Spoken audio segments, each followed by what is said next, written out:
Battle of top tens. It's LSU and Texas from Austin. That's Joe Burrow, and he had himself a game. Pick it up fourth quarter. LSU up 37-31. He slings it right there. Justin Jefferson on the other end, and forget about it. He is down the sideline and done.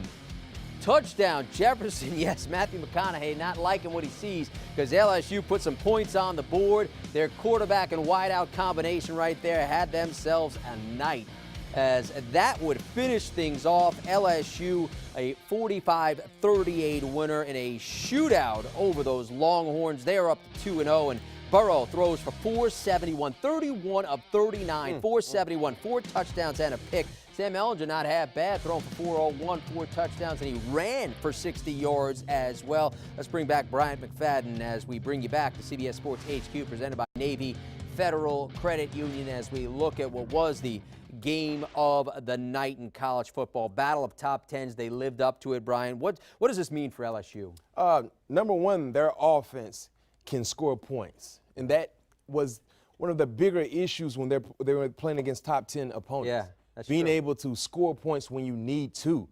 Now, this win was bigger than Texas. This is something as far as when you look into SEC West games, more so Alabama, can you score when you need to?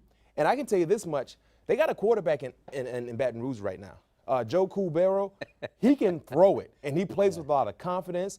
I love how comfortable he is in the pocket. He doesn't seem to get rattled. And the talent they have, they've been waiting for this type of offense. They've been waiting for this type of quarterback play for quite some time, because their defense has always been good. Granted, they didn't play exceptionally well tonight, but they've always been known to really be a stifling group. They've always had quality skill players at the pass-catching position. They always had quality skill players in the backfield. They just missed the element of having the big-time gunslinger. Yes. And we saw how that changed Alabama when Tua became the starting quarterback. Granted, they were always winning, but that offense changed for the better when they got a passing quarterback in the backfield. So for me, seeing what LSU did today, we saw it last week against Georgia Southern, but it's Georgia Southern. Sure. You're supposed to do that against Georgia Southern. But what I saw from Joe Cool today, and that one interception was the tip pass, and that wasn't necessarily his fault. I mean, he got wild. He had 3 receivers that had at least 120 163, 147, 123. Yes. That's 9 big yards. catches, 8 catches, 6 catches. I mean, and they ran the ball well. Clyde Edwards had 15 carries for 87 yards. And I said earlier in the pregame show leading up to this matchup that if they were to cover this ball game, Joe Cool would ball. He would need to ball for LSU to cover, and I think the line was, 6? The line was 6. They won by 7. The over-under was a 57, and they eclipsed that as well, obviously. Look at these numbers. Yeah. This isn't not only not your granddad's LSU. This ain't your dad's LSU in a sense, in terms of the way they can light it up on the scoreboard. They've always had a pretty good defense, and you kind of hit on it from a standpoint of you can see bigger and better things as we get down. Not only the SEC, but a chance to be there for a shot at the national championship. I'm going to say this now.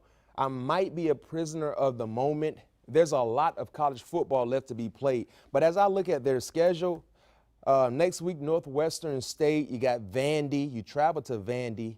You got Utah State, and then Florida, Mississippi State, Auburn, Alabama, Mississippi, Arkansas, and A&M. Based on what I've seen in 2 weeks of play, and just LSU fans been waiting for this type of offense and quarterback play for such a long time.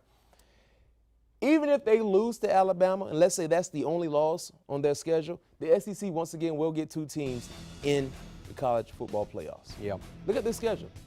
I mean, the over-under win total, I think, was like 8 or 9 for LSU, and this game was circled on my calendar. I feel like if they won tonight against Texas, they clearly would trump that over or under win total. But now the bigger picture is if they continue to go in the direction they're going, if they lose to Bama and beat everybody else, they will get in my opinion. All right, so how about when we look at Texas, this was a litmus test, if you will, for the Longhorns. They kind of went toe-to-toe with LSU. Ehlinger, I said, throw for 401, 4 scoring strikes without a pick. What does this mean for this school at this point?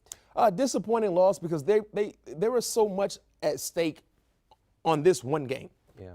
And one game will not make or break your season, but for them, this was a quality opportunity to show the nation we're back. And they played pretty good football, but Tom Herman got outcoached tonight.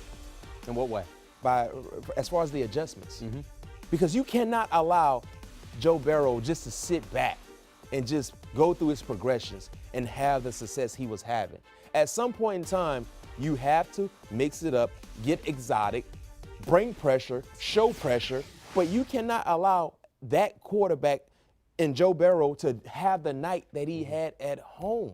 Yeah. And then for me, I know you were shorthanded as far as injuries in the backfield, but you have to find a way you scored points. You did. 38. You scored points. Yeah. But you have to find a way to go above and beyond what you're supposed to do and win this ball game at home. And for me, their defense dropped the ball. You remember the defense we saw against Georgia in the Sugar Bowl? How aggressive they were, how they brought the fight to UGA and Jake Fromm.